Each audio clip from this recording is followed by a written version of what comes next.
Good morning and welcome to the Shadower. Today is the 4th of July, so we have a very special job shadow today. We're going to be meeting a pyro. Now the pyro, or the pyrotechnician, is the guy who puts on the firework shows for the 4th of July or other events.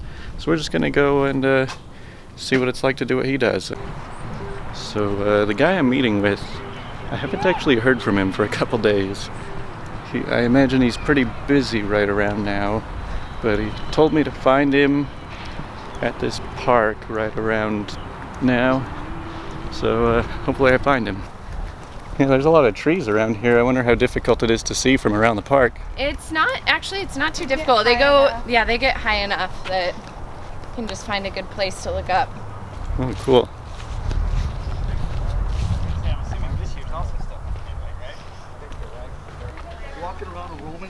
So how long does it take you guys to get the whole thing like set up and put together?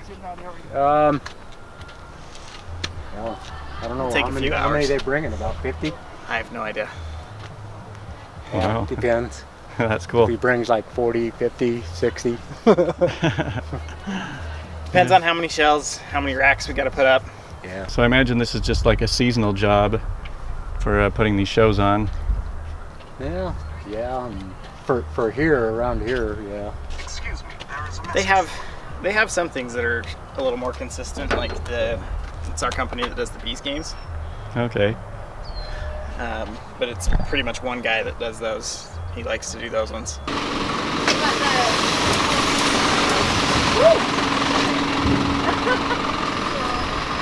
Wow. So how long have you been doing this job? I've been with Lannis for 3 years now, but I've been a licensed pyro for 2. Oh, wow. So how many shows do you put on around this time? Greater Salt Lake area, we've got 20, 21, somewhere in that price range. And we've already shot, or we'll shoot, another 9 in Idaho, 1 in Wyoming, and then we shoot probably about the same number, if not a little more, in the Las Vegas area and northern Arizona, and then we've got some down in southern Arizona as well. Wow. Yeah, it's go time for us. Yeah, so what does it take to actually become like a pyro? Isn't there like a training thing? In the state of Utah, you have to go through a approved training program, and we're one of a few that actually trains in the classroom. We train you for 4 hours, and we put some gear on you and take you out and let you shoot some shells, and that kind of tells on itself. Some people go, oh, it's really cool, it's really neat, and then the minute all of a sudden the explosion goes off, things change a little. Once you do that, you've met one of the requirements to get licensed by the state of Utah. The other one then will be that you initially you'll have to work on at least 3 shows. So you got to get licensed, you got to go through the training, work on 3 shows. Essentially, you need any one of the 4 or 5 companies up here basically sign off that, yeah, we're putting our stamp of approval, go ahead. You take that paperwork, you go to the Utah State Fire Marshal's office, you take their test, you pass it, you're a licensed pyro. Oh, wow. So then it's just a matter of where they're going to put you to work.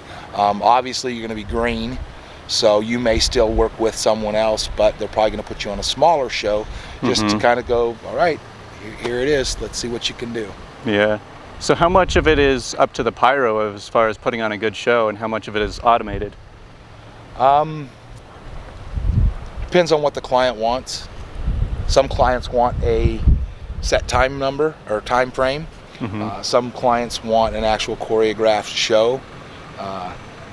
And so, you get some clients that say, I want a 15-minute show, and we're going to play our own music. Well, what time are we starting? 10 o'clock. Great. I'll shoot from 10 to 10:15. We're done. Nice. Otherwise, you get some that say, well, we want this music or that music, and then we want, make sure, you always want, you get the clients that want, in the rockets, red glare, the bombs bursting in air. When they play the Star Spangled Banner, you get a lot of the, which is really nice for the finale at the end, you get a lot of the 1812 overture. Oh, nice. It's that big band music, it's loud, the drums hit, it's really easy to shoot fireworks too. So, no, it comes down to what it is exactly that the client wants. lights.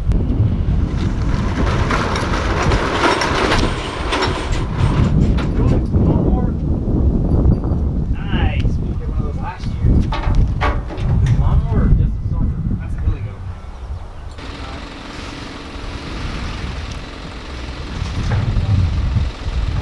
Those are flares, probably.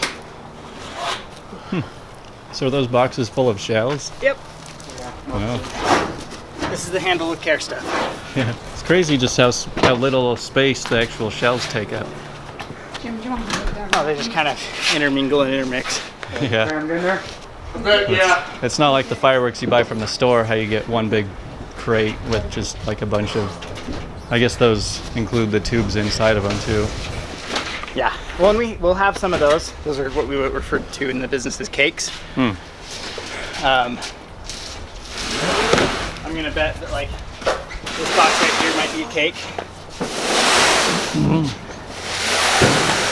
So yeah, we'll have some of those. They're obviously bigger than what you buy at the store, but Yeah. So with the home fireworks, everyone just lights a fuse and then it sets it off. How do these ones go off? pretty similar. Okay, so you actually do like just have to light certain fuses? What we'll be doing tonight will be a fuse. North Salt Lake is usually an electric show, and so they have almost kind of like a model rocket igniter that you wire up to each one of those individual fuses, and then that gets wired into a board, and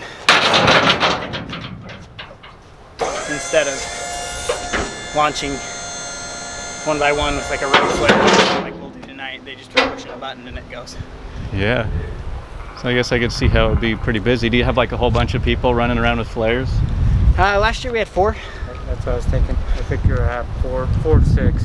3 to 4. Because we got newbies that's going to fire off a couple at the beginning. Oh, that's true. So how do you plan out the whole show as far as what to light when? With a show like this one, they're not quite as specific as some cities, and so we'll just kind of intermix. We've got a mix of 2.5 inch shells and 3-inch shells.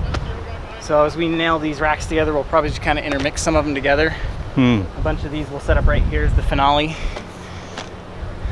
Wow. I don't think all of those will end up as the finale. That's a lot. Especially 10 2.5s. And 8. Yeah, we don't need that many for a finale. I think we only had maybe 6 racks, so 60 tubes.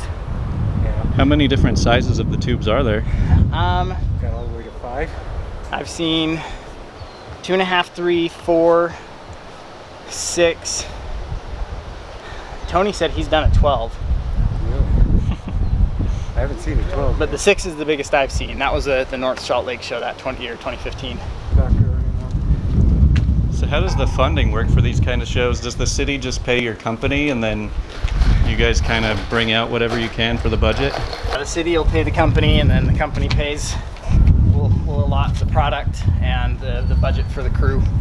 And then whoever's the head pyro on it, which today is Jeff, determines what kind of crew he needs.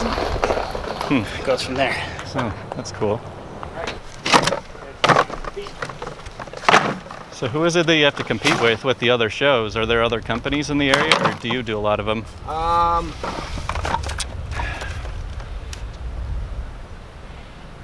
The last I checked, and I think it was good for Utah's, they had a page of fireworks shows in 2018. Probably about a month and a half ago. And at the time there were 45 shows listed between, I think it was Spanish Fork and Far West, Somewhere. and we shoot 15 of them. Wow. So, and that didn't include the show we've already shot in Schofield. Didn't include anything in Wyoming or anything in Idaho. So, to my knowledge, there's at least 4 of us that actually do professional fireworks Oh wow. in the greater Salt Lake area. Have you ever had a low break that close? Nope. You don't just go flat. Everything in you says, be over there. And you do everything you can to get over there. I just don't want something low breaking there and pushing somebody or causing somebody because of their thing. All right, no, that's your call. I think You're the especially head. if we So both coming this way. and all of a sudden we're going to meet in the middle somewhere. We don't Well, want like to put I our said, head last over year the way that we somebody. did it is we had, so you know, we had the racks back to here, and so we had somebody start here while the other guys were starting there, and we all worked this way. Yeah. So you never ended up with somebody No, on your butt like that. yeah, half of you starts in the middle, the other half starts in the back. So you're just hammering planks onto each rack so that they'll stay up? Yep. That's a good way of keeping So them they going. stay stable, so they don't turn over while we're trying to launch. Yeah. And then with the way that we do it, they kind of brace each other a little bit. Yeah, that looks like it works So pretty if well. we were doing an electric show, most of the time they just put a bunch of these in a block, Put them in the box. you know, 4 or 5, Oh yeah. maybe even up to 10, depending on who's doing it.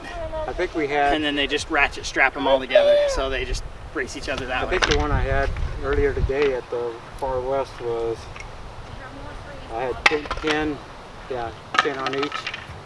Okay. No, I had 11 because I had 110 on each. So you did 10 blocks of 11. 10 box. Or no, 11 boxes of 10. There you go. So are the colors like the representation of how big each tube is? No, Are they just random? they're random. I mean, if they wanted to, The colors are Todd, you random. remember, did you Right. angle them at all last year? The main racks, no. The main we tried to keep as straight as we could. if they wanted to have a The only one certain that were angled thing, was the finales. you know, like say to music at a certain color, Okay. then They'll usually have It's a little bit more label on them. intense. So like that's a 3-inch. Right. So do you flip them all upside down and then that's where you load the shell into There's a there? 2.5. So yeah, once we've got all this done, then yeah, we'll go flip them all around, make sure there's not anything left over. Sometimes some of the lift charge that kicks it out of the shell or out of the tube will stay in the tube. Mm-hmm. So as we're flipping them over, Yeah, we'll kind of knock you'll them probably together, make see- sure stuff comes out. And, he'll probably see when we start flipping them. yeah, he'll see what happens. So do the shells just look like basically a ball with a fuse attached to it? Look kind of like an ice cream cone. Okay. Really like stubby cone, but Yeah. so yeah, you're gonna have the ball, and then you've got a little cone underneath, and that's the lift charge that shoots it up, and then it's the ball that goes into the air. Oh wow. So are you doing all these in about 15 minutes tonight? Uh huh. Aren't the more successful pyros, don't they find events like throughout the year? Yeah, like I said, I mean, you get some places like the Bees that, you know, they have shows, Yeah, they do. 13 shows throughout their season. Wow. I personally don't know anybody that does this full time, that doesn't have at least something else that they're doing. Yeah. So how often do you have something scary happen when you're trying to do the show? Question, I have no clue. I personally have never had anything bad happen. So what is it that can go wrong? Like, I mean, Shell doesn't lift right, so instead of shooting in the air, it just bloop. oh, yeah, that would get scary. Yeah, basically the rule of thumb is that once you've dropped the shell into a tube, it's live, you just don't, you treat it like a loaded gun. Yeah, basically. You don't go over the top of it, you don't. So how did you end up getting into this job? I know a guy, like I said, the guy that's coming later, he's a master pyro, and that show that I was mentioning up in North Salt Lake a few years back, he needed some extra crew just because it was so big, and And that's how you ended up getting in on it? asked if I wanted to help him, and I've been helping him every couple of shows since. So Yeah, did you have to go through and be licensed already for that one? yeah, like, well, to do it, I mean, it's most of the on-the-job training when it comes to crew. To get your license, then there's other trainings and tests and things like that. But to just be crew, you can do it under the head. Oh, okay. However, you do have to have a background check by the ATF Yeah, that makes sense. in order to handle them. They are a regulated explosive substance, so Yeah, I think this seems like a lot of kids' dream job to be able to do fireworks. it's definitely a fun one. Like I said, it can get a little nerve-wracking at times. You know, you get hot and sweaty. It's not glamorous by any means, as you can tell. Well, when we're doing a show like tonight, you actually don't get to see too much of it because you're looking down. Yeah, you're You're gonna looking be, at the tubes. You're only going to see the takeoff. They won't see the show. City Fire Marshal when I was about 3 months into my job as a salesman, because I deal with fire marshals, clients, do this. He pulled me aside and he says, I'm going to make your job real easy. Well, 30 years in sales, I'm thinking, what is he going to tell me that I haven't already heard? And he says, learn to think like a fire marshal. So, took it about 3 months to kind of set in. Once I kind of educated myself and talked to a few more fire marshals, you begin to think like a fire marshal. And there, as a fire marshal, their number one priority is public safety. You know, we save the people, then we save the environment, then we save the buildings, and after that, hopefully somebody's got insurance, and if you can't do anything with it, well, it ends up on the news. You've seen those pictures. Yeah.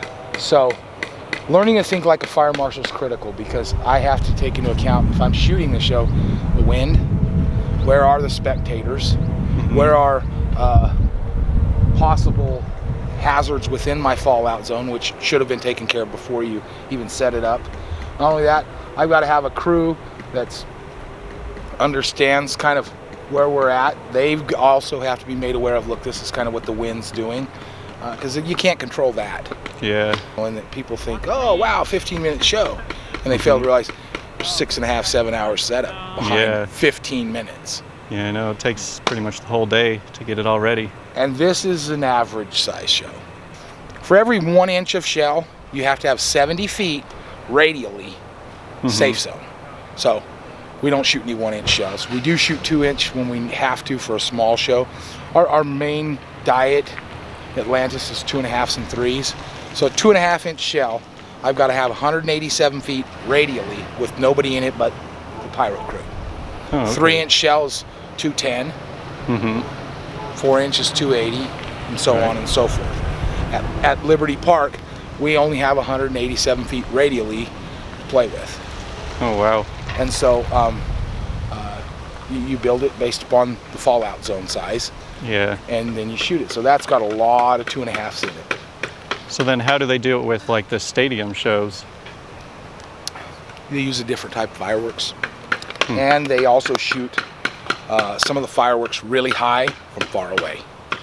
So that you still get that impression as it rises over the top edge of the stadium and still goes up. You go, oh wow! What you don't realize is they shot it from a quarter mile away. Wow. So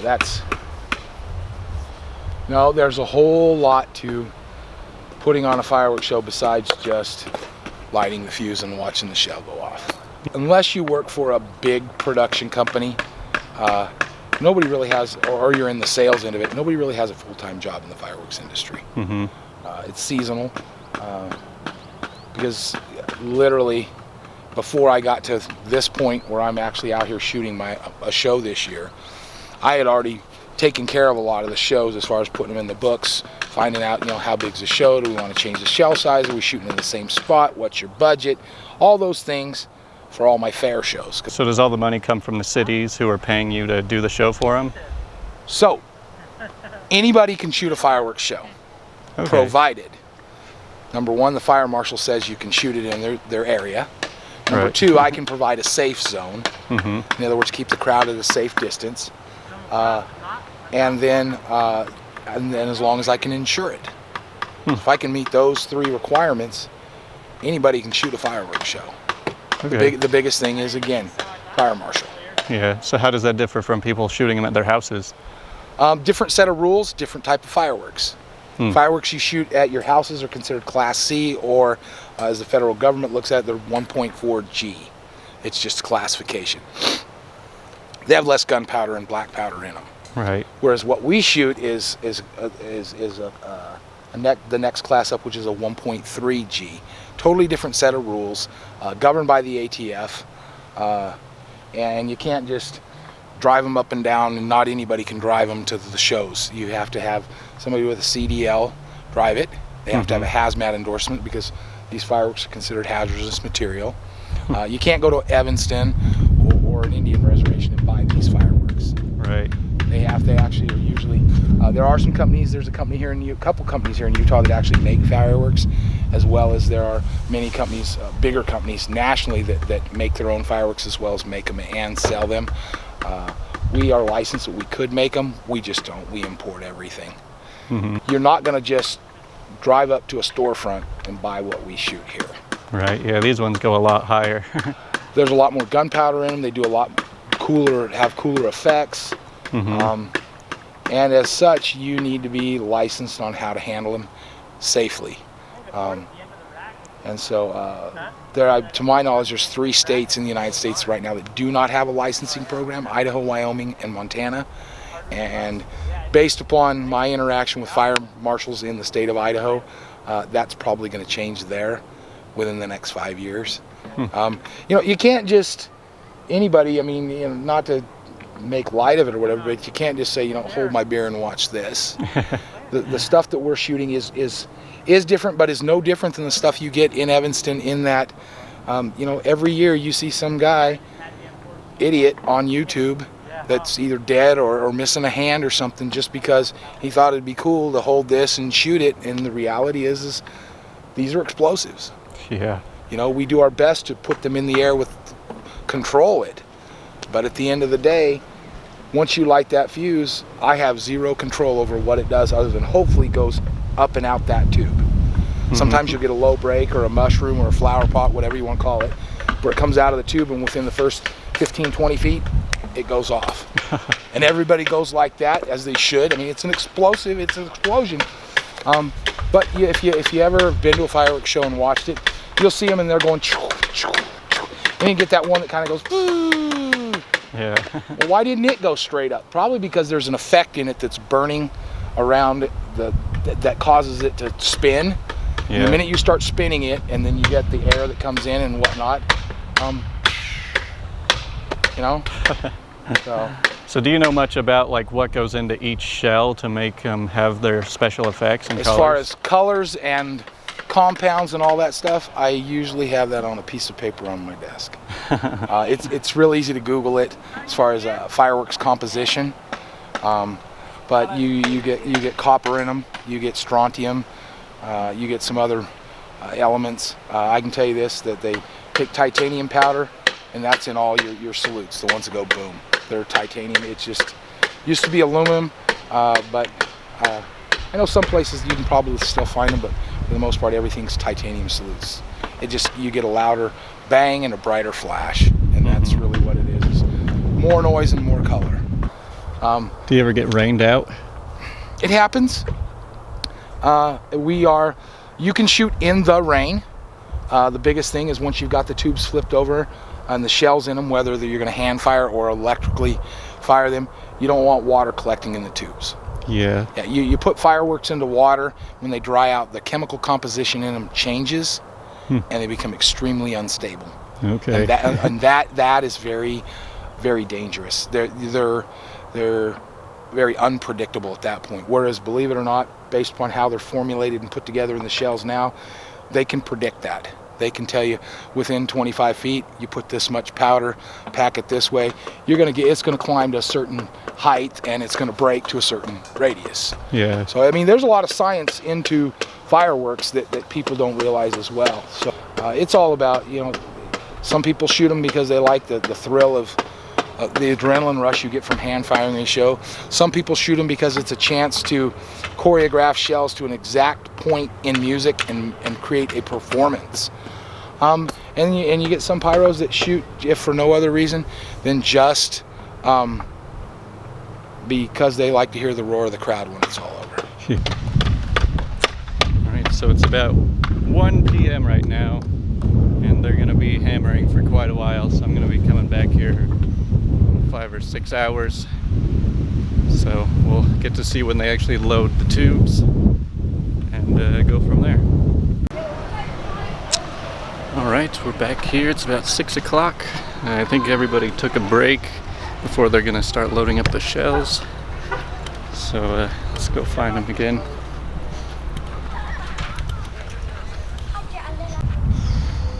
Alright, let's see what they've got. Is it all lined up?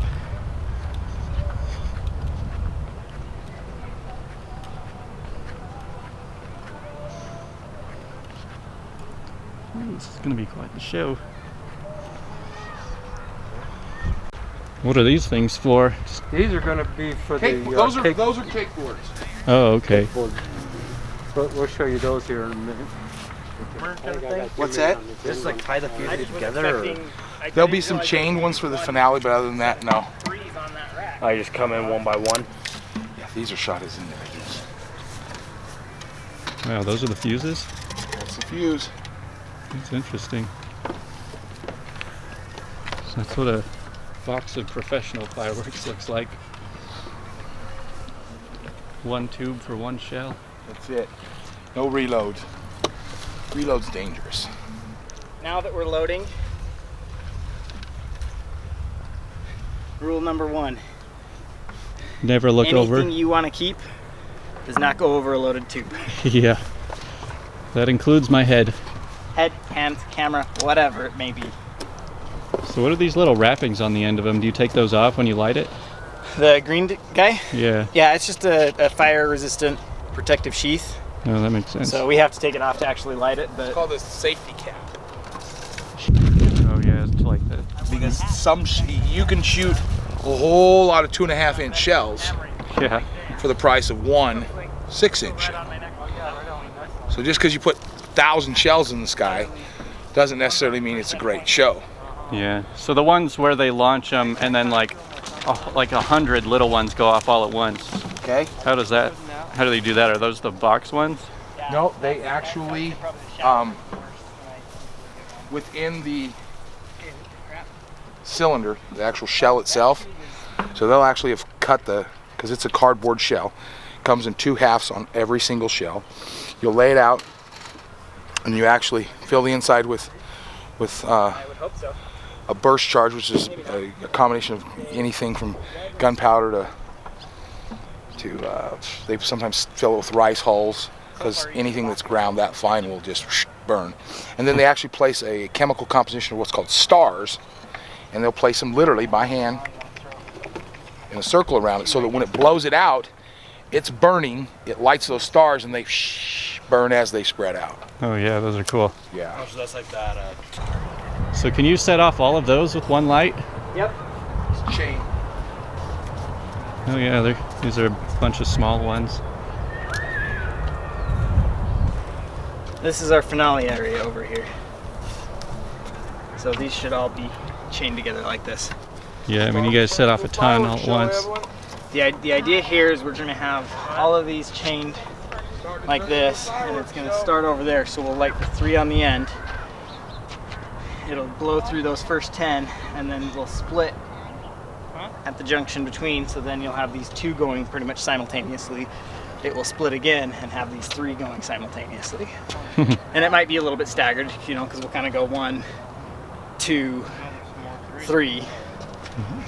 So would you guys ever try and do like an entire show as one big chain? God, You could. We could only wish. But that would be a lot of work.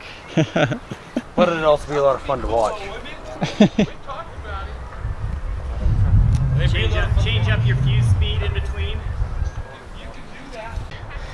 It'll take about 3 to 4 seconds to burn that. Then once it hits the rest of this yellow, this is the regular fuse, and it'll do that length in about half a second. Oh wow, it just burns up quick. So you light, you duck, and then you're just kind of watching out of the corner of your eye, and you watch it just go. So I mean, you can buy fuse that's, you know, 2 feet a second. You can buy fuse that's 5 feet a second. How many shows have you done? Actually set up for? Yeah, It's my second one. Oh wow, nice. And I think this is second one my- in 2 days. Yeah, I set the other one up yesterday. So yesterday was your first day of work. I think this is my 6th show? 6th show? 5th or 6th. Let's see. You get paid pretty good doing this? It's decent. I mean, it's not It's just a seasonal job. don't quit your day job kind of a thing. Yeah. Yeah. One of the things. So I actually, Jeff was like, "Here, I'll let you. You know, what do you guys have in your mind for the finale? You guys decide what you want to do." So this was actually my idea, Oh, so you got to choose. The single, double, triples. and I don't know that we'll really get to see it. So it's like, Oh yeah, you'll so if be you're filming it, yeah, you'll be looking I'll be down. sitting back over When there you- watching it.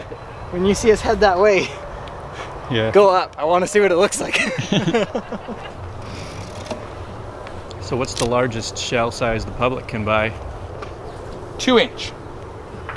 Are those in like the big cakes? Yeah, 7 tons. Those are non-reloadable mortars. Okay. Anything reloadable is actually illegal in Yeah. the state of Utah. I've heard that. Why is that? Again, a lot of it comes down to safety and public not knowing how to handle the product safely. Okay, you're literally in a position right now shooting this video that 95% of the public never gets to see. So how do you do the like angled shots, the ones that shoot off to the side? So, depending on experience and things and whatever, you really shouldn't angle any of your tubes any more than about 5 degrees. Sometimes you get maybe up to 7, just because the concussive force of them pushing off on the bottom of the tube in the rack. You can go from here to just making the whole rack fall over real quick. So a lot of the angled shots will be either in a cake item where they're fixed at the base, or they'll have like 3 of these racks fanned out like that, and they're nailed here and they're nailed up here so that it holds them. Okay, yeah. But you have to really be careful and watch the angle. I've seen fire marshals come in and look at a W setup and go tear it apart and bring it in tighter. Huh. So what's it like when they don't end up flying high enough? There's a low break. Yeah.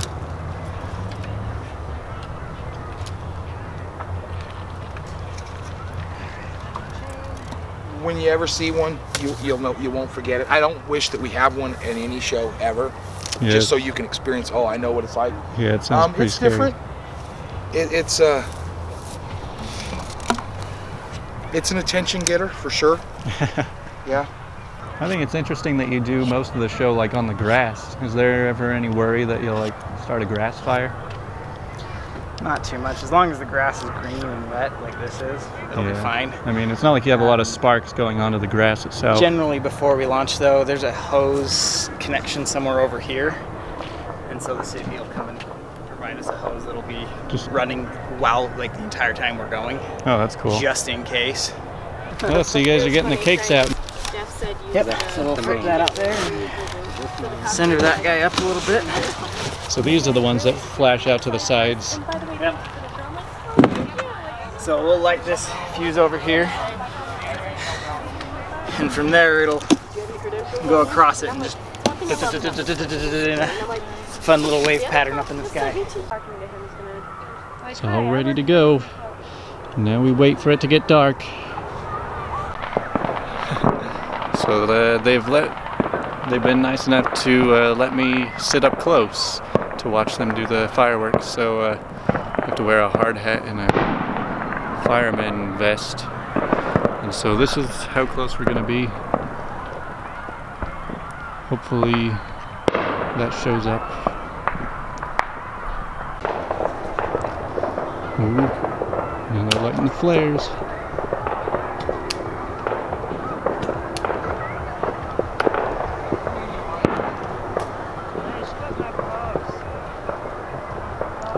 So all of the lighters, all of the people carry around a flare. The show's about to start. Well, there's fireworks going on about 20 directions around us. And just keep in mind, every minute of professional fireworks show costs around $1,000 at this scale. So if it's a 20-minute show, whew. Whew.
crowd goes wild.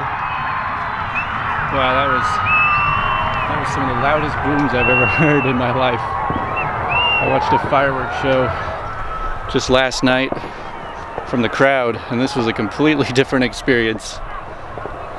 Whew. Now comes the cleanup crew. It's really hard to clean up all the shrapnel in the dark. What a mess. Yeah, she said she burned. Oh, don't worry about it. That happens. Well, have fun with the cleanup tonight. Thanks. See ya. Well, that was awesome. Thank you to Lantis Fireworks for letting me come and film them. And thanks to all the guys for answering all my questions. And yeah, I hope you guys all had a great 4th of July. And hope you all learned a lot about what goes into these shows and really who makes the magic happen and see just how scary it is to be up close. Because yeah, that was a completely different experience. But yeah, thanks for watching. I do job shadows like this. Well, not always this exciting, but I make videos talking about what people do at their jobs, and this will probably be the coolest one I have for a while. But if you're interested in following, then go ahead and subscribe. So thanks for watching.